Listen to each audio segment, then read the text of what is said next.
Welcome to Which to Take with Christina Lisa and Psycho Sociology, a course to free will, aligning personal and professional development plans for life as we and life keep changing into the blue beyond.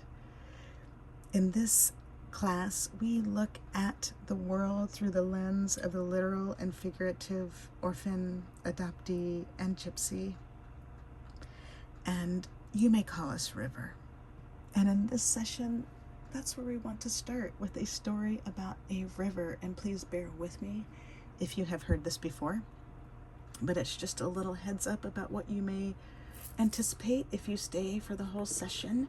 And this group, they were driving in a car alongside a river, having a happy day, and all of a sudden, oh my, they noticed in that river there was a person drowning. And so they stopped the car, they hopped out, and they dragged the person out. Thank God. Oh my God, but here comes another person. So they pull that person out. And then here comes another person down the river, and they pull that person out.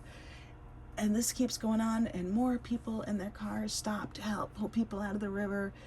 And eventually one of the people who stops to help pull the people out of the river says, hey, how about I go upstream to see what's happening, that these people are getting tossed in the river. And that's how the problem got solved. And yes, that is a Tony Robbins and Dean Graziosi story. Thank you so much, and please forgive me for not remembering their teachers' names, where they gathered that story from. But that is what we are doing in this session today. We are going upstream and hoping to help solve the problem of people getting tossed in the river. And, you know, water, emotions are like water, and tears are rainbows to the soul, the first tribes remind. And so you may want to have a tissue handy, your pretty cry towel, and to honor what is. And if you're not ready for that right now, you can come back later when you are able to digest and process safe and sound. And one more story from Tony that may help you understand what we are doing in this session. Tony Robbins was wanting to learn how to become a race car driver, and I'm not saying that correctly, but you get the gist. And so he's at his race car driving lesson, and the professional is telling him, hey, going at these top speeds, how do you avoid from crashing into the wall? You need to look away from the wall. Look away from the wall. You know, you're going around that track. Look away from the wall. Look at the track where you want to go. So that's what we're doing in this session. We're trying to notice our bearings and then look away from the wall. And thank you for joining us in this session. We are so grateful you are here, helping us shuffle states of emergency into adoption spirit magic. This is thrilling. Thank you for stepping into our office and dream weaving with us.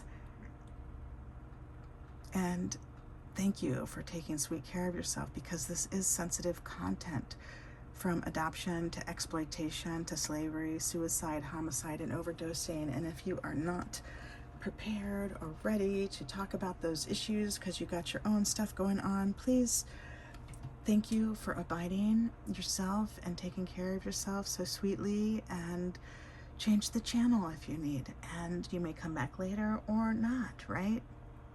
Free will and boundaries are real, like punctuation and democracy. So this is very tricky business, right?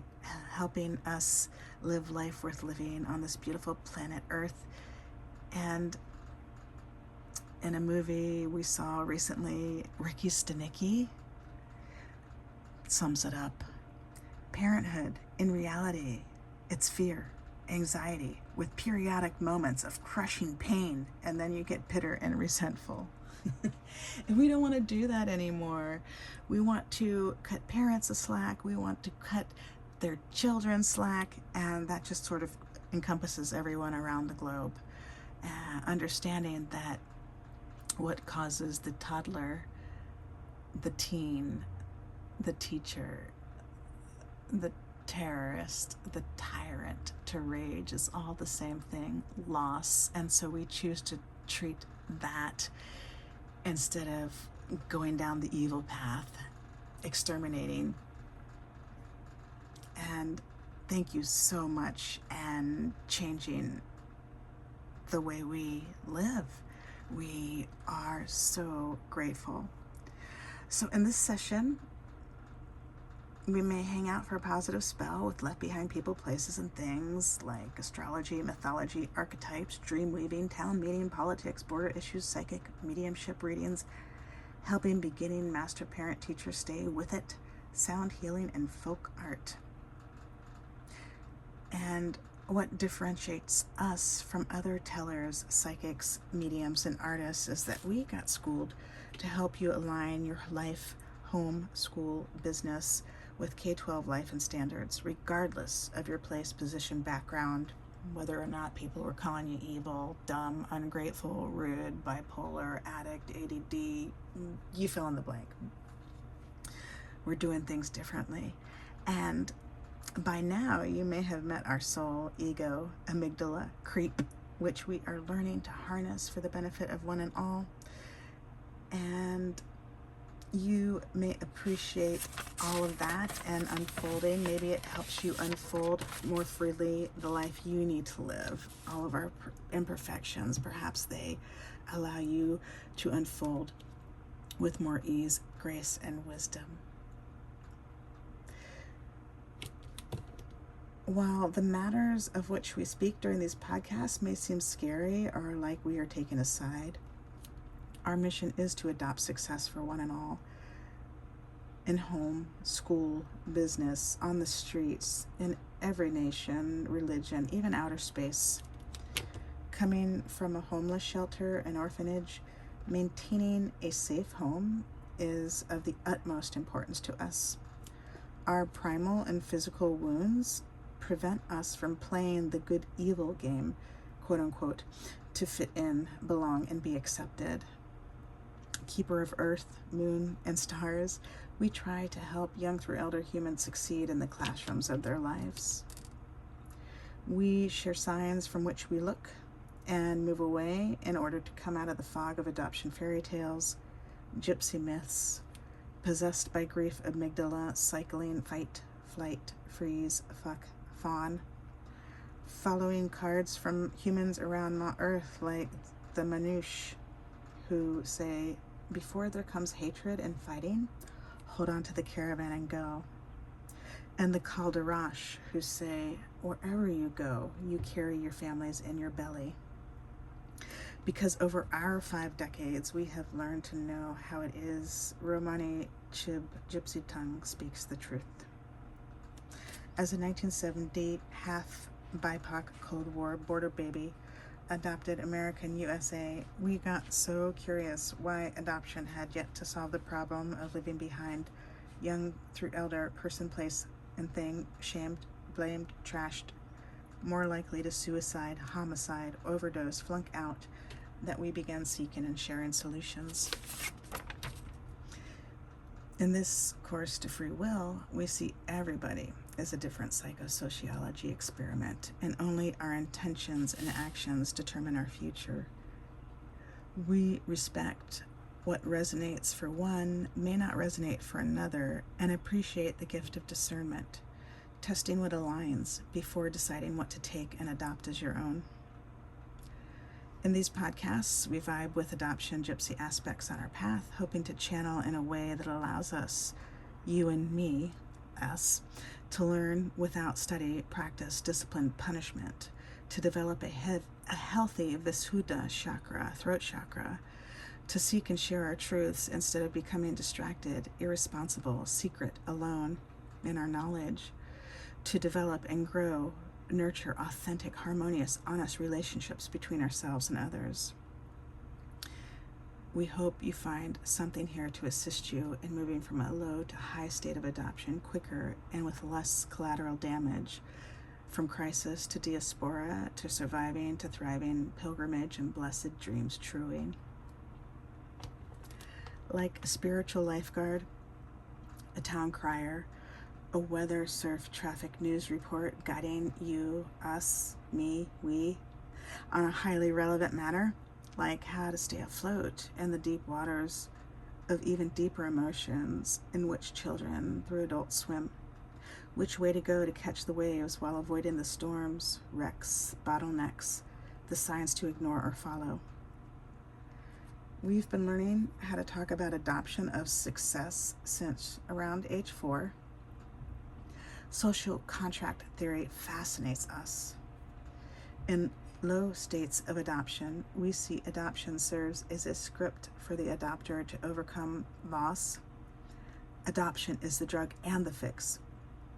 So we move into higher states of adoption to transmute shit into cold bricks. Although we feel love for all to the point we came out as pansexual, we're not fucking around. This is more like a spirit shop where we intuitively feel out each and every two-faced lost card we get dealt. And me, myself, and I, we grew from orphan into fortune teller. We used to be so out of touch with our intuition, we didn't even know what our dreams were, what our feelings were, how to cry. And we intuitively found our way, and we are here to help you play your cards, to free up your will from loss to live the life you need and want as you and life keep changing, here, there, and into the blue. Our intuition had us do over 20 jobs prior to telling, like teaching during the era of No Child Left Behind, which got us thinking how to ensure every student succeeds, as well as had us realize we were one too, a left behind student, again and again and again, in ways we hadn't even considered before. One of our duties is to share definitions, some of which you may find on the website for National Spiritualist Association of Churches. Not that they condone our work, but they've taught us volumes.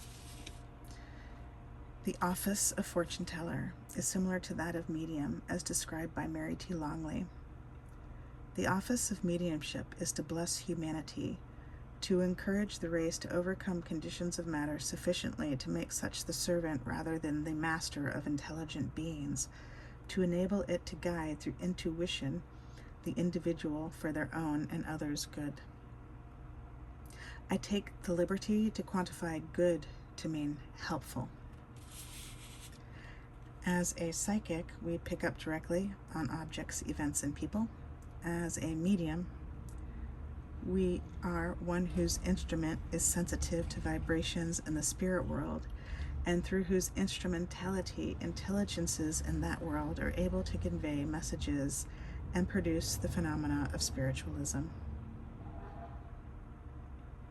Personally and professionally, we see loss causes toddler, teen, teacher, terrorist, tyrant to rage, blocking academic, linguistic, and cultural development while breeding hate, intolerance, and violence against self and others. Although meditation liberates a soul, calming to the core, destructive outrage appears to be the commonplace. When we act like a mad tyrant, thanks for bringing it to our attention as needed and pardoning us. We are learning that our anger and outrage is a white flag that we are really sad and need to tag out for a spell rather than, we need to tag out for a spell to soothe, then deprogram our grief struck by loss, amygdala acting out, fight, flight, freeze, fuck, fawn, possessed by grief. Thank you for steering clear of that danger when it presents, and if you can relate and feel so inclined, you may send us a cosmic hug from your brilliant, beautiful, hearty heart to help us through those metaphysical growing pains. And without further ado, we want to jump in to what's transpired since last time we met. Oh my God, miracles beyond belief.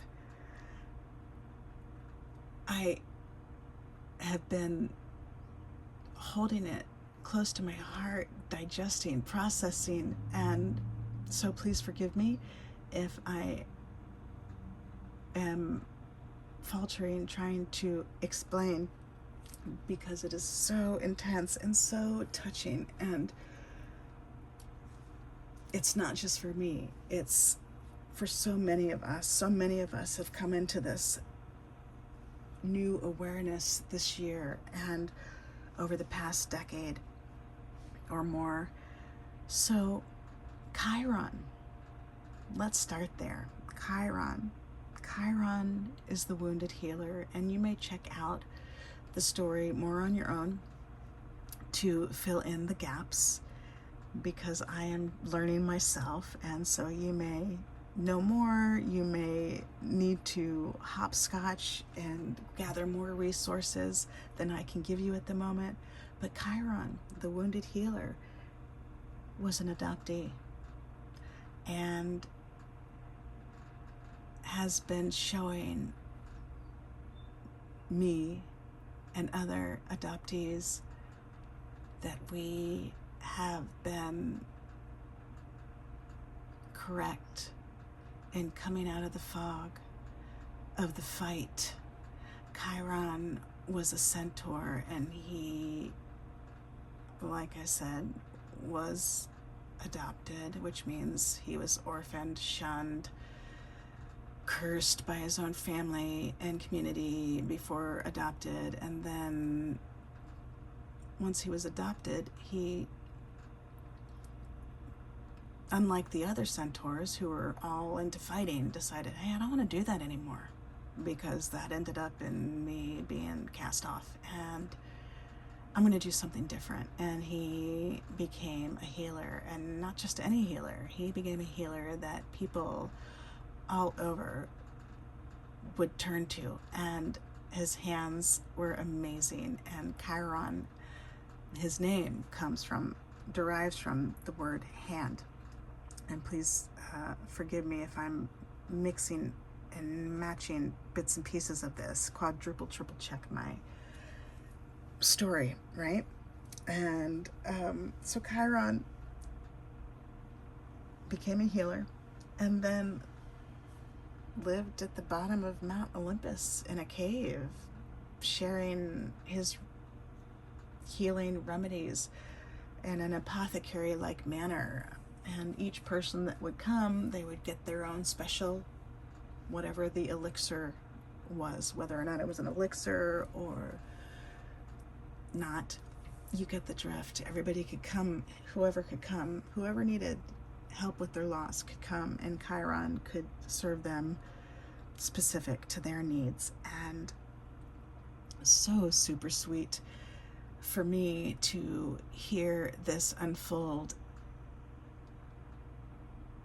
I didn't know this before. I have just been learning this, but since 2009, Pluto moving into Aquarius, I started walking away and taking my Chiron journey without even knowing it, and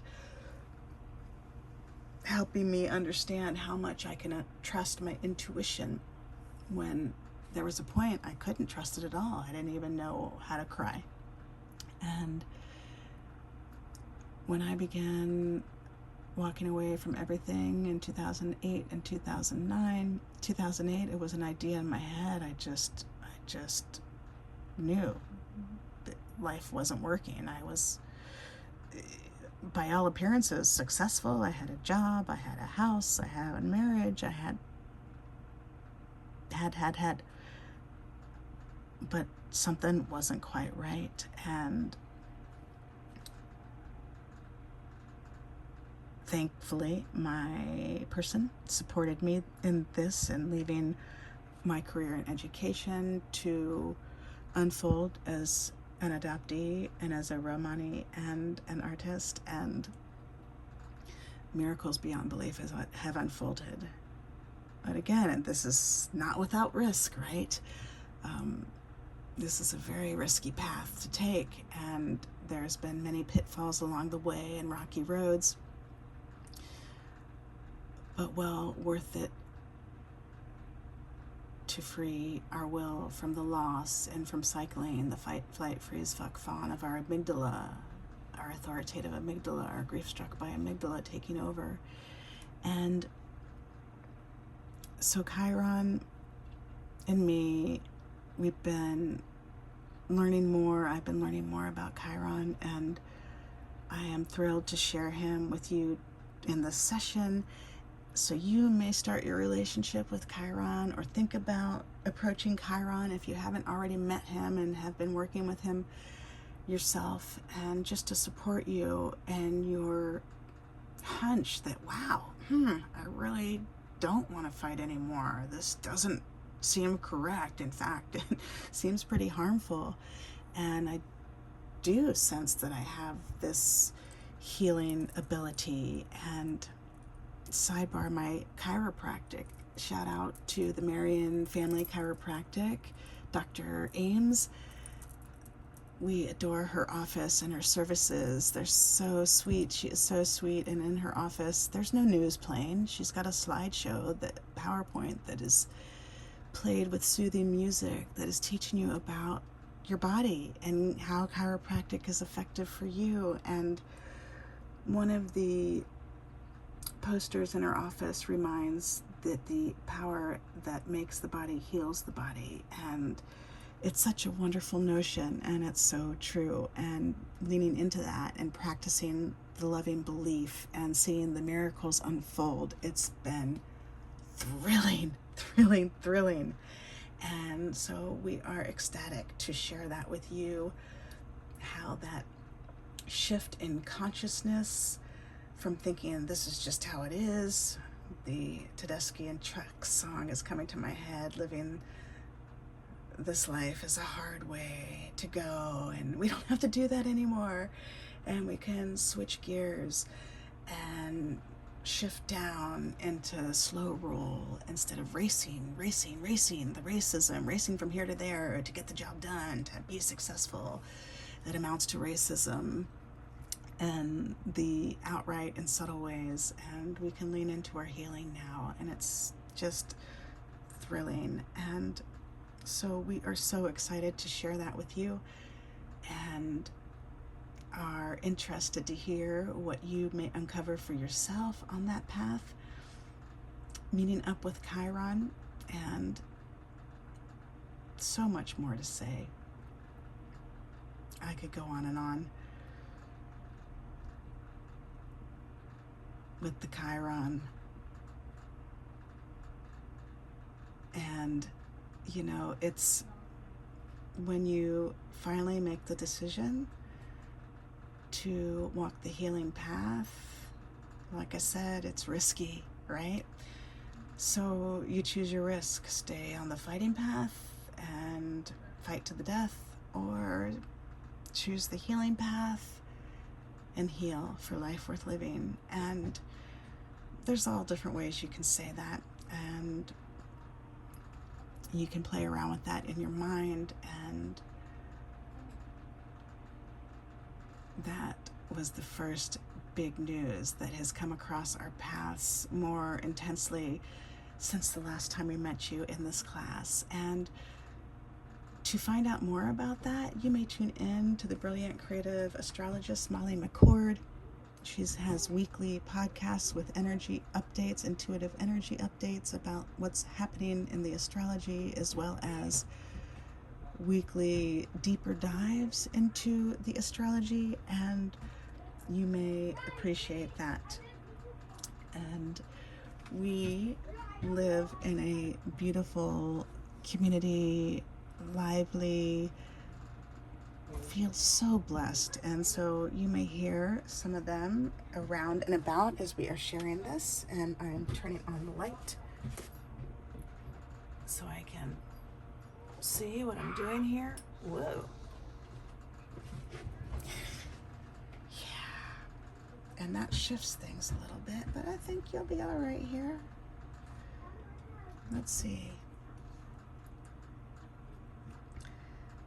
So again, Molly McCord, you may enjoy especially her episode Aries eclipse, seeking new remedies and healing through frequencies to learn more about Chiron. And she has other separate podcasts. And we noticed a big shift. Pluto, 2008. What else was happening during that time?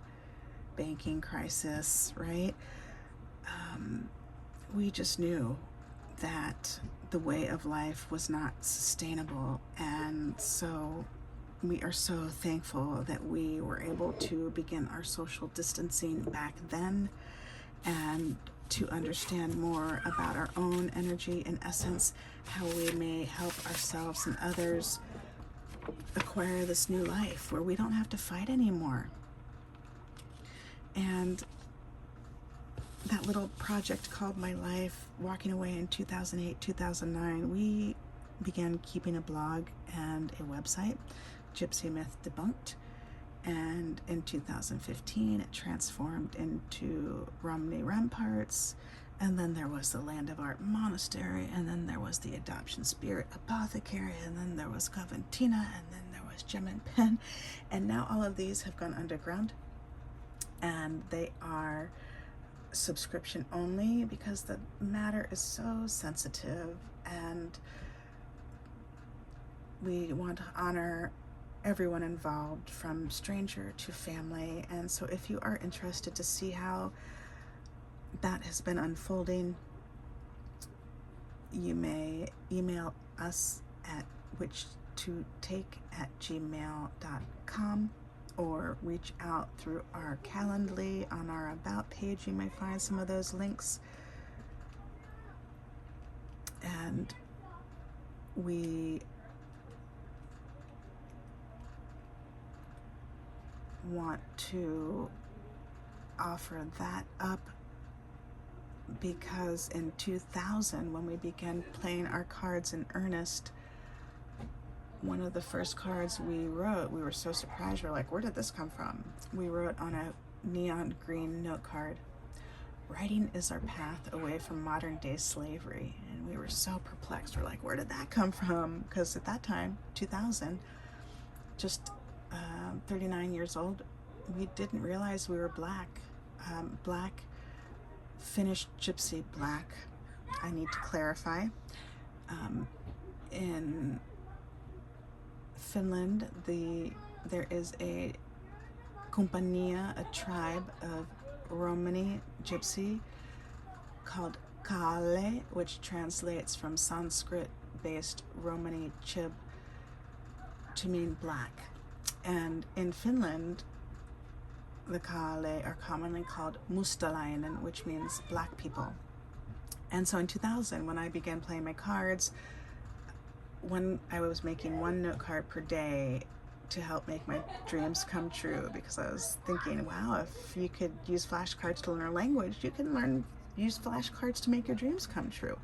And yes, you can. I can affirm. And that's part of why I'm here sharing with you in these forums on Instagram, on YouTube, and these podcasts and shorts and reels. And so looping back around to our leaving almost everything behind in 2008, 2009, and documenting it, blogging, and keeping a website. Writing is our path out of modern day slavery. And not just us, we all have that gift. Thank God they taught us to read and write, and we can be our own most blessed readers and our own most blessed writers and make our dreams come true, write our dreams into reality.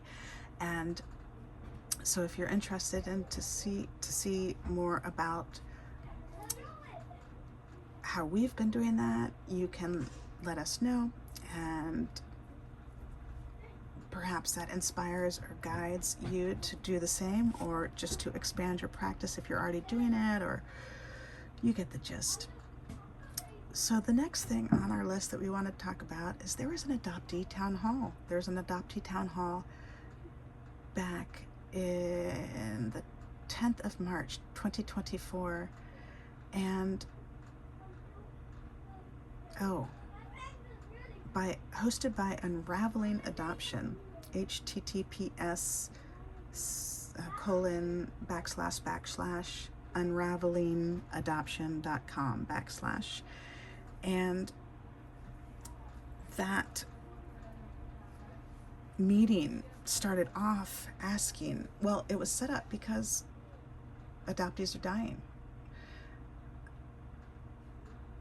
more likely to commit suicide, not to mention lashing out, overdosing, flunking out of family, school, society, mistaken and mistreated as asshole, addict, alcoholic, ADD, ADHD, bipolar, criminal, crazy, developmentally delayed, dumb, evil, freak, rude, ungrateful. You get the gist. And there's a health crisis, and adult adoptees are speaking up, and the meeting began on the 10th of March. I think it was on Zoom, and they asked, why are you here? And I was sort of taken aback. There was at least 100 people there, if not more, because I'm thinking, well, Bob, I'm here because adoptees are dying, and I would like to help find a remedy. But it really got me thinking, why did I show up? And I have been learning how to speak up for myself and to say, hey, something's not working. And I just really feel for all of those who haven't made it. And it's something that perhaps classes like this help to transmute those violent cycles into love. And there's so many beautiful people at that meeting, and you may find more about them with Unraveling Adoption. And also on our About page, you may see some links, and also in our link tree, you may find many adoptee resources if you are curious and want to know more, because you're like, wait a minute, I thought adoption was for the best. Well, talk to the dog. Your dog may also have a different story. And we're also learning, on a national level, like Ukraine saying, hey, I'm not having it. Palestine saying, hey, I'm not fucking having it. Like, this is not working on an individual level and on a national level. And we can remedy this. And what makes it especially thrilling is it appears that perhaps the majority of the snafu we see around Mother Earth could be remedied by this different approach. And the adoptees are leading the way. It's thrilling. Literal, figurative, orphan adoptees and gypsies are leading the way. It's thrilling. And their family and friends, of course, we couldn't have done it without them. They have informed us about our energy, our essence, what we can and cannot do, and we are grateful for all of it. And perhaps some of what we share helps the adoptees prep to speak out when the Town Hall and United Nations Population Conference asks you for your 2 cents. Or perhaps it helps you compose a letter for the gynecologist, the pediatrician, the school administration staff, teachers, ER, fire, police, personnel, clubs, coaches, so they may change their approach from that fighting spirit to adoption spirit. And we can watch the world change, dance and sing, because it's so thrilling.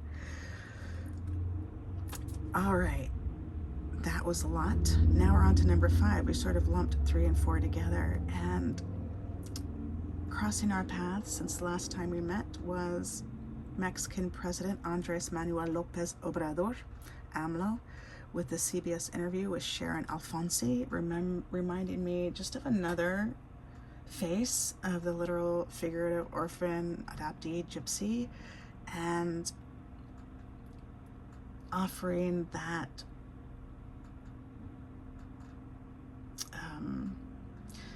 looking in the eyes of these persons we think are evil or bad and seeing hurt in disguise, which calls for the salves of unarmed truths and unconditional love, not always our turn to serve.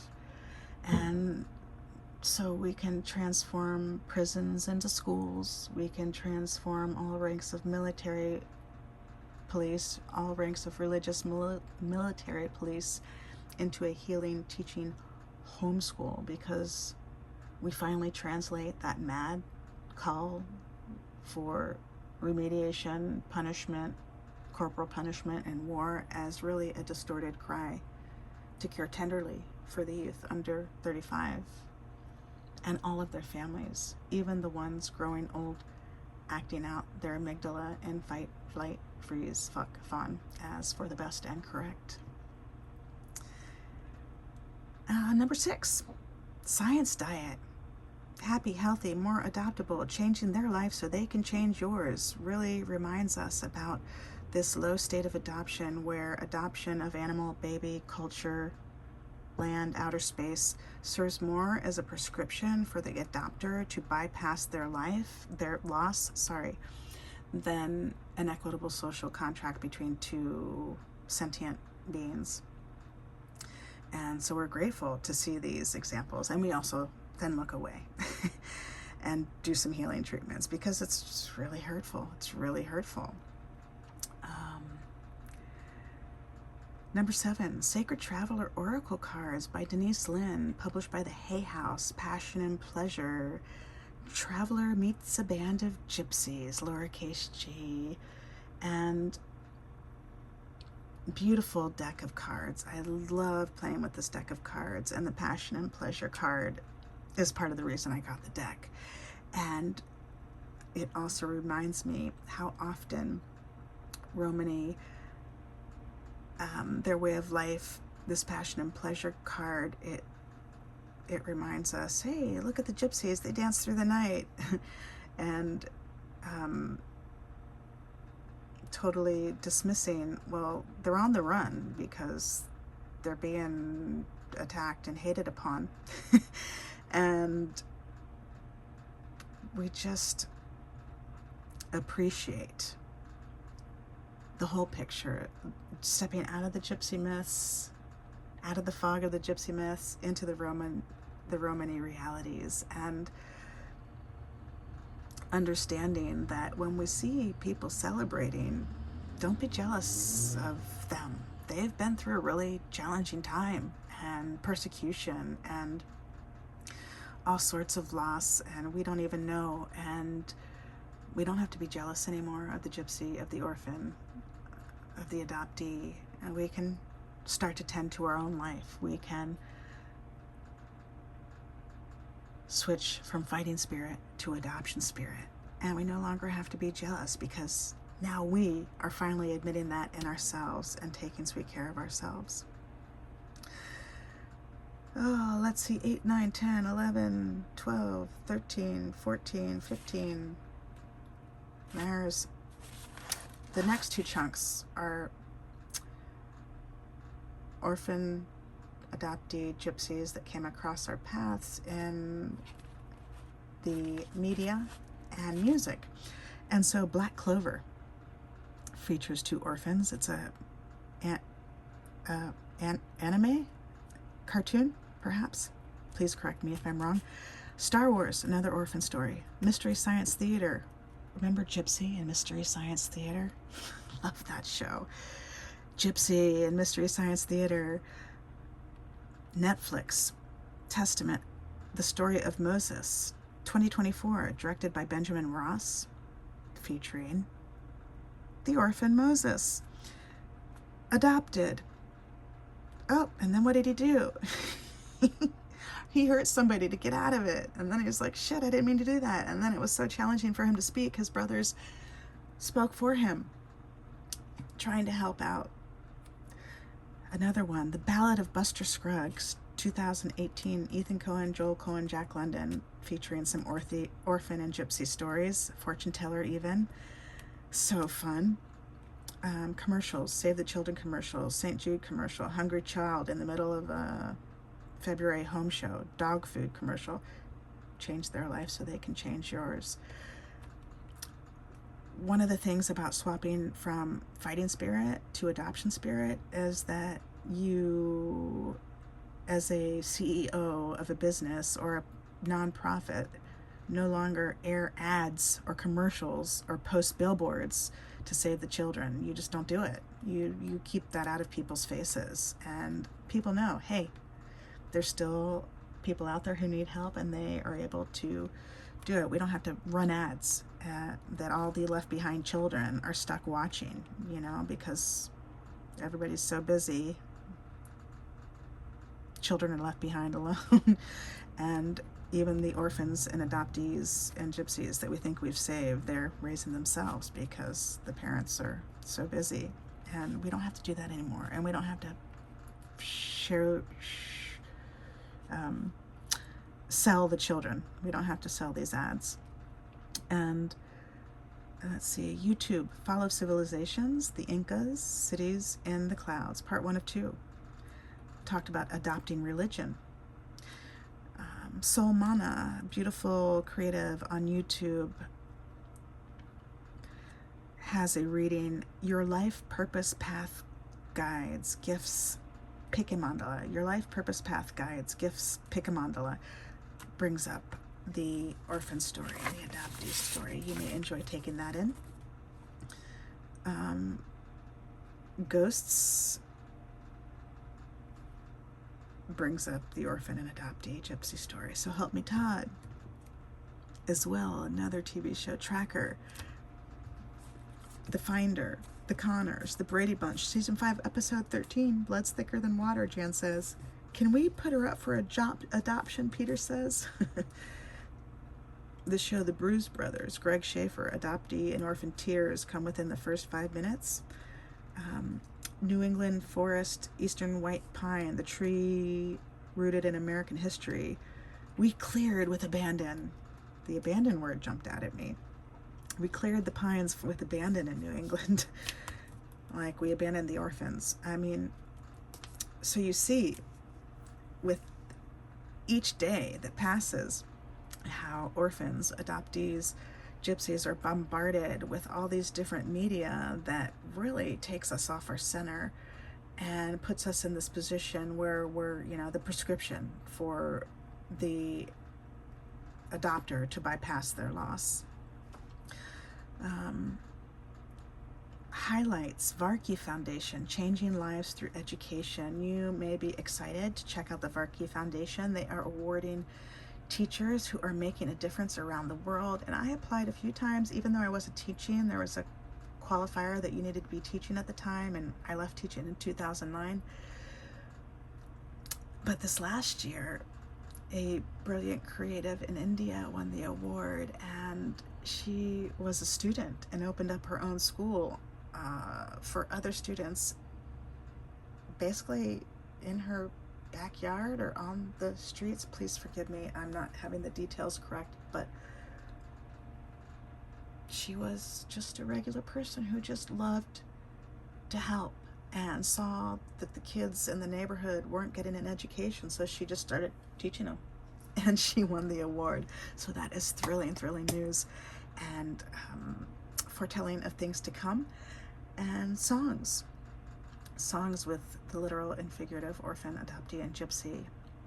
Yusuf with Wild World, Cat Stevens. Rising Appalachia with Resilient. Johnny Cash and Olivia Newton-John with Ring of Fire. Amina Figarova and the Matsiko World Orphan Choir. Bob James, Choose Me. That was on the Watercolors Jazz Station. Althea Renee, more Watercolors Jazz with Gypsy Soul. Joe Sample with Spellbound. The Rippingtons and Russ Freeman with Gypsy Eyes. The Allman Brothers Band, Ain't Wastin' Time No More. And so, in our day-to-day, we are so bombarded with these low state of adoption representations that keep us in this social contract where we are serving as a prescription for the adopter to overcome their loss. And we don't want to do that anymore, and we can look away to something else. And this is so intense that we're just doing it once a season. And to help us detach, each time we just take a note and jot it down for this next podcast, and then we let it go, knowing that we are doing our part by sharing our voice and speaking up about how these representations are affecting us, and how perhaps examining the world through the lens of the literal and figurative orphan, adoptee, and gypsy, seeing how perhaps this low state of adoption, the emergency states that we've been in, fighting for freedom, it's really a low state of adoption. It's right on target for a low state of adoption. It's like A+. You are making the grade for the low state of adoption, this fighting spirit where we run around saving the world. This goes back in history, all the different cultures that, adopt a skull, the Romans adopting one group after another, and how that played out. And we don't have to do that anymore. And we have a really wide database of all these low states of adoption. And we also are seeing, as we have more access to each other with the internet and the technology, what the high state of adoption looks like, and we can look to that. It's just, we got to know what to look away from, and looking away from the nightly news, looking away from the morning news, looking away from the hourly news, because we see now, oh, that's just that fighting spirit. It's just criminalizing loss. It's calling loss evil instead of tending to the loss.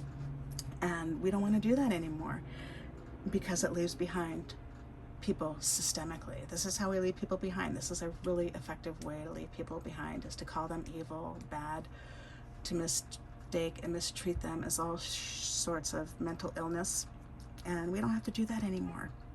And we can see the loss underneath and steer clear of danger. No, it's not always our turn to serve. And we hope this helps you shift from here to there, to move from a low to a high state of adoption, to shuffle from emergency states into adoption spirit magic. We are so grateful for you helping us breathe life into adoption spirit magic, and we hope that you may find at least one thing to help you move along your path. Ciao for now. We love you all.